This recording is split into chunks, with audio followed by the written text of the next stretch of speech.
Camille, l'immobilier c'est mort en 2024, en 2025 ça sera encore pire, les taux montent, les rentabilités elles sont trop basses, enfin, bref on gagne plus d'oseille. Franchement avec toutes les vidéos que je t'ai faites sur ma chaîne, tu penses encore ça, sérieusement? Bon, aujourd'hui les amis, nouvelle vidéo et pas des moindres. Je t'emmène voir le projet de Vincent qui a réalisé il y a quelques mois son tout premier investissement immobilier. Et pas n'importe lequel, il a de grandes chances de dépasser les performances de 95% des investisseurs locatifs. Dans cette vidéo, je t'emmène directement chez lui, on va découvrir des visuels avant-après impressionnants de sa maison. Et je vais pas te spoiler, mais tu vas voir que c'est des avant-après qui sont incroyables. Il va nous partager l'intégralité des chiffres de son projet. On discutera ensemble des projections qu'il compte réaliser grâce à l'immobilier 2.0. Et tu verras qu'avec la bonne méthode, tu peux créer des projets qui sont ultra rentables, même avec le contexte actuel. Bon les amis, avant de démarrer cette vidéo, je tiens à m'excuser pour la qualité sonore. J'ai vraiment essayé de faire au mieux, mais bon, on a eu un problème technique, je m'en suis rendu compte après l'interview avec Vincent. Donc je vous ferai apparaître des sous-titres pour que ce soit le plus simple possible. Le principal, c'est le fond, et je sais que ce qu'on va voir ensemble dans cette vidéo, honnêtement, ça peut vraiment t'aider. Donc tends bien l'oreille, je te garantis que ça en vaut la peine.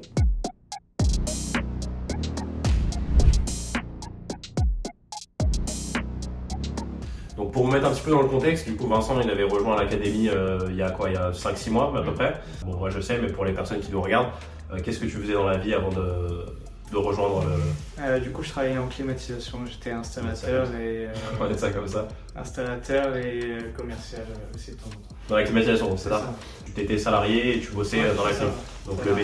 le BTP, toi de mémoire, tu avais des bases on va dire. Ouais. Ouais. Avant la clim je travaillais aussi un peu dans le bâtiment, donc j'avais déjà des bases dans le bâtiment, après je me suis spécialisé dans la clim. Ouais, ok. À l'instar de Quentin, du coup, qui était lui, qui connaissait pas grand chose aux travaux. Pourquoi tu as décidé à ce moment-là d'investir dans l'immobilier? Du coup j'ai vu tes vidéos, ça m'a Ouais. inspiré et bon c'est une solution que je trouvais pour sortir un peu de la routine, quoi. Bon, moi, ce que je propose, c'est quand même assez différent de l'immobilier classique. Moi, j'appelle ça l'immobilier 2.0. Pourquoi l'immobilier 2.0 plutôt que l'immobilier traditionnel, on va dire? J'ai toujours été intéressé par l'immobilier, j'ai Ouais. toujours voulu investir depuis que je suis petit. Et l'immobilier 2.0 ça te permet de gagner de l'argent en plus. Donc voilà. Plus de revenus. Tout simplement. Ouais, ok. Gagner de l'argent en investissant. Tu avais des connaissances dans ce domaine-là, dans l'immobilier ou dans l'immobilier 2.0? Je pense pas, parce que c'est assez. Pas du tout. Pas du tout?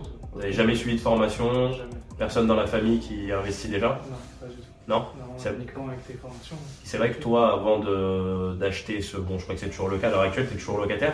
Ouais, je suis locataire. Ok. Et avant de. Donc, c'était ton premier achat immobilier? Premier achat. Est-ce que tu avais des craintes? Bon, t'es tombé sur mes vidéos, tu t'es dit, bon, c'est sympa ce qu'il a l'air de proposer ce gars-là, mais est-ce que tu avais des craintes avant de démarrer? Surtout ouais, au niveau du financement. Comment Ouais. ça se passe avec les banques, j'avais aucune notion de tout ça. Taux d'endettement, etc., tout ça, pas forcément? Ouais, je savais pas du tout comment ça se passait, donc c'était vraiment ça. Ok, La crainte, ouais. la partie travaux, tu te disais. En travaux, je savais que j'avais des connaissances dans le domaine et tout, je pouvais m'en sortir. Ok, ça marche. Donc maintenant qu'on a parlé un peu de toi Vincent, moi ce que j'aimerais comprendre, bon tu t'es décidé du coup à ce moment-là, c'était, si je recontextualise, c'était à peu près il y a 4-5 mois, hein, c'est ça? Ouais, c'est ça à peu près. Tu t'es décidé, tu as décidé de rejoindre le programme de l'académie, on saute un petit peu les étapes, comment tu as choisi ce secteur-là? Là si je dis pas de bêtises, on n'est pas très loin de là où tu habites. Ouais, c'est juste à côté de j'habite. Ok. Quand tu as démarré tes recherches, bon, tu as suivi un petit peu les modules qui sont dédiés à ça dans l'académie, comment tu es arrivé à trouver cette maison-là? En fait, moi, je cherchais une maison bien précise. C'était une maison où il n'y a pas de copropriété, Ok. où il y avait un petit terrain sans Ok. vis-à-vis. Donc maison, tu voulais directement partir en maison. Ouais, maison. Ok. Pas d'appartement. Pourquoi? La copropriété surtout. Ouais, ça me ok. plaît. Les voisins, etc. Ouais, c'est ça. Ok. Je voulais un peu cette part de tranquillité. Ok. Et du coup, c'est la seule maison que j'avais trouvée à cette époque-là. Et Ok. elle complétait tous tes ce que critères. je cherchais, ouais. Ok, t'avais fait plusieurs visites avant de trouver celle-là? J'avais fait des visites, ouais, mais des maisons qui n'avaient rien à voir, des maisons où c'était pas très intéressant. Ah ouais? Ok, dans le coin, toujours? Dans le coin, ouais. Et cette étape-là, combien de temps, grosso modo, t'as prise? Cette étape de recherche? Ou un petit mois, je pense. Ok, d'accord. Ça a été assez rapide. Moi, je suis tombé dessus assez rapidement. Donc, Ok, quand t'as visité, tu t'es dit celle-là. Ouais, c'est vrai que ça m'a dit quelque chose, effectivement. Ok, donc si bon, nous on va vous afficher des plans, des photos, des vidéos, en tout cas ce que Vincent a pu me transmettre. Donc au niveau de la maison, là tu nous as dit tout à l'heure que ça n'existait pas avant. Ouais, non. Ok. Il y a eu un agrandissement qui a été fait. Ok. Il y a un mur porteur qui a été abattu. Ok. On On a supprimé une mezzanine en haut, on a surélevé le plancher. Ah, parce qu'il y avait une mezzanine à l'étage? Ouais, tout en haut il y avait une mezzanine. Ok, ça part. Okay. Donc là on a surélevé le plancher parce que la hauteur sous plafond elle était trop... C'était pas super. Ok. Donc voilà, là on a une plus grande hauteur sous plafond, et à l'étage... Ah, c'est vrai qu'il y a une belle hauteur, hein. Ici au rez-de-chaussée t'as combien? On doit avoir 2,20 m je pense. Ok, d'accord. Ici, là, on est dans un... Donc ça, cette pièce-là, elle était pas existante. C'est l'extension. Ça, c'est l'extension. C'était l'extérieur. Ok, donc là, si on est plus bas, bon, là, il y a le monteur qui est juste derrière, qui est plus haut que nous, parce que là, on est dans un salon encastré, du coup. Ici, avec une grande baie vitrée, on vous affichera, on vous mettra en même temps. Noir, derrière, avec les volets, ça rend super bien.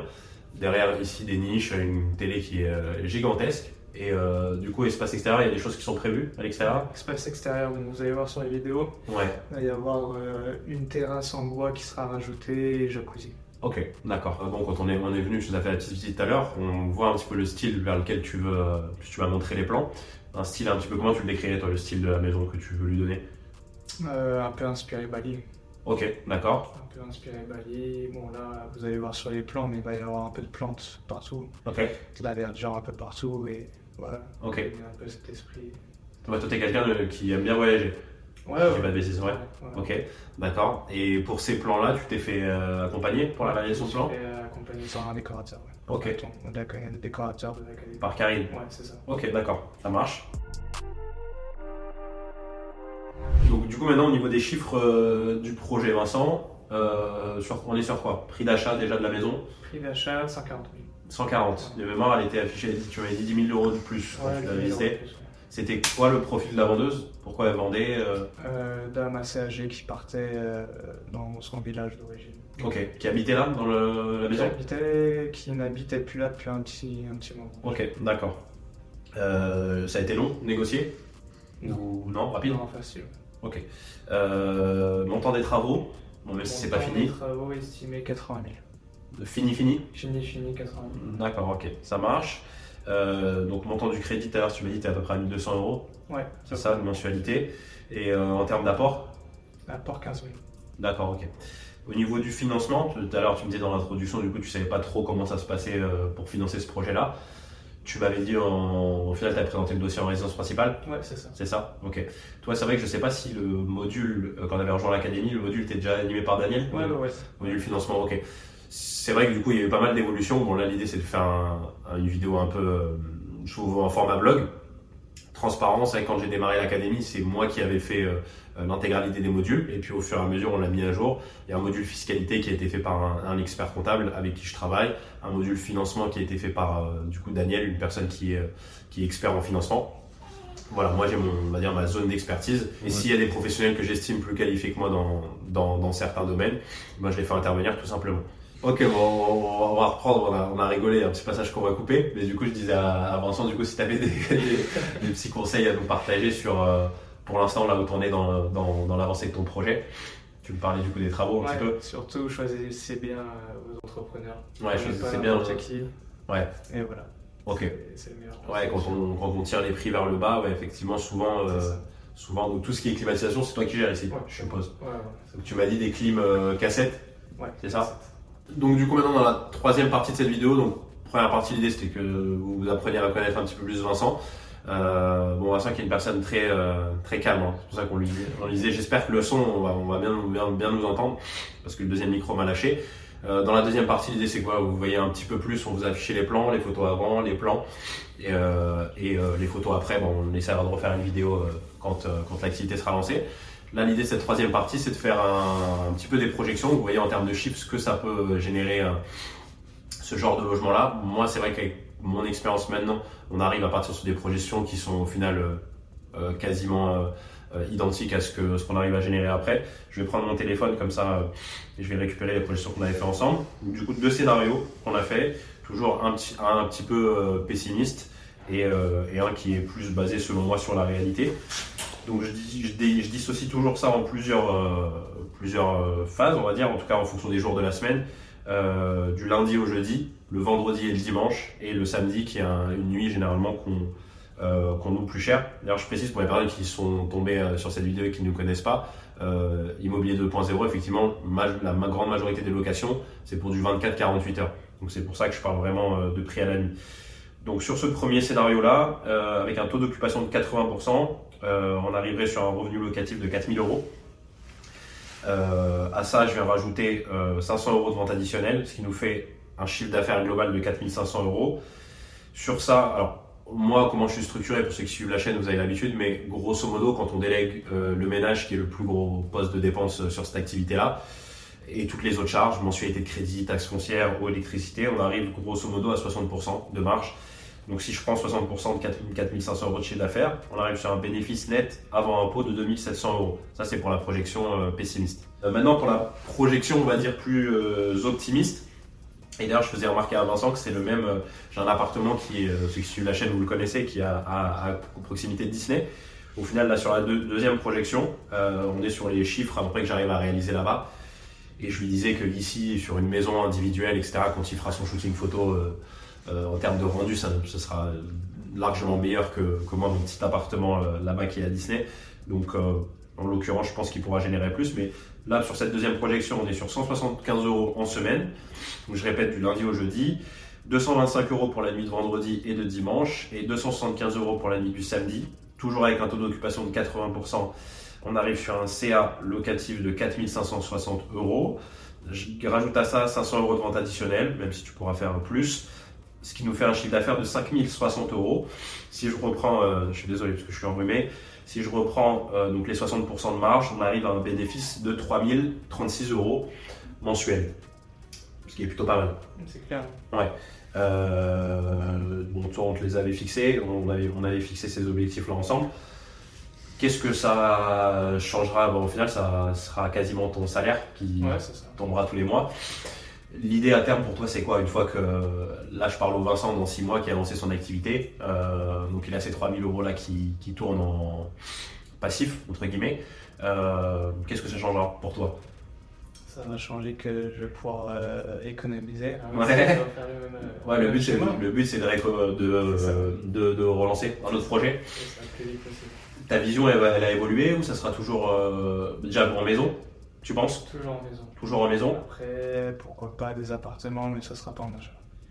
Ok, oui, on en parle, on peut en parler tout de suite. Toi, tu m'as dit qu'il y avait, du coup, tu avais une opportunité de récupérer un logement. Ouais, c'est ça. Je vais récupérer un logement et faire de la sous-location avec. Ok, avec. Là, c'est un appartement.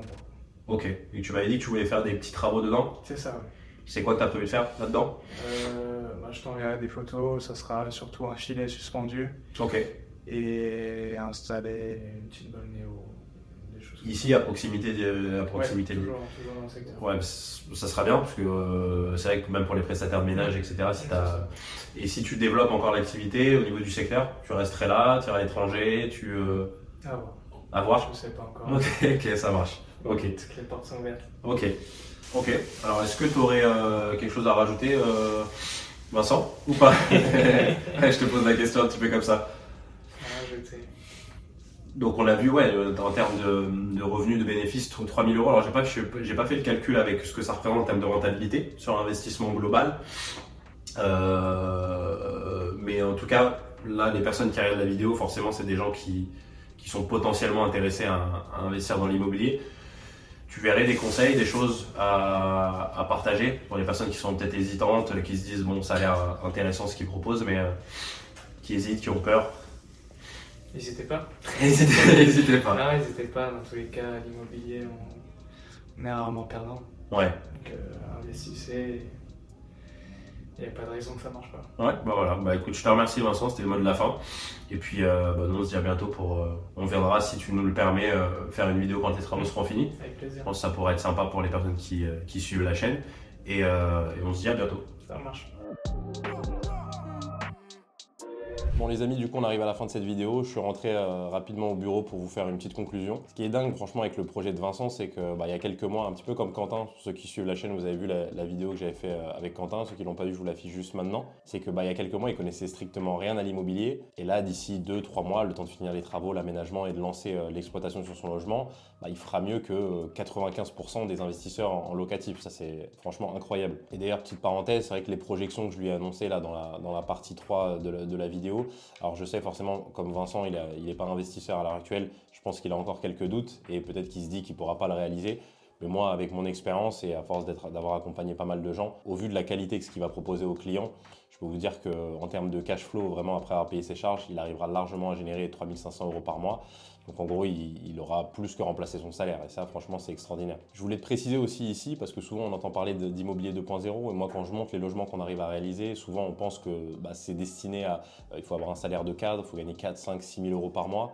Alors qu'en réalité, pas du tout. Vraiment, comme je le dis souvent, si tu es en mesure de pouvoir investir dans l'immobilier traditionnel, faire de la location longue durée ou de la colocation, ce que tu veux, tu seras en mesure d'investir dans l'immobilier 2.0. C'est juste le mode d'exploitation et la stratégie qui sera différente. Donc en fonction de ta situation, bien évidemment qu'on va adapter une stratégie qui sera cohérente. Mais vraiment, on n'est pas cette croyance limitante de penser que faire des biens premium haut de gamme, c'est forcément destiné à des personnes qui ont vraiment les moyens, qui ont beaucoup d'épargne. La vérité, c'est que tu peux très bien démarrer avec des biens à 75 000 €, 100 000 €, 150 000 €. Enfin bref, voilà, tu peux démarrer avec des petits projet. Si ça t'intéresse de te lancer, tu trouveras dans la description une formation offerte que je t'ai faite, vraiment qui te permettra d'aller encore plus en profondeur, de vraiment comprendre les bases et de pouvoir t'aider à lancer toi-même ton propre projet. Écoute, je te remercie d'avoir regardé cette vidéo jusqu'au bout.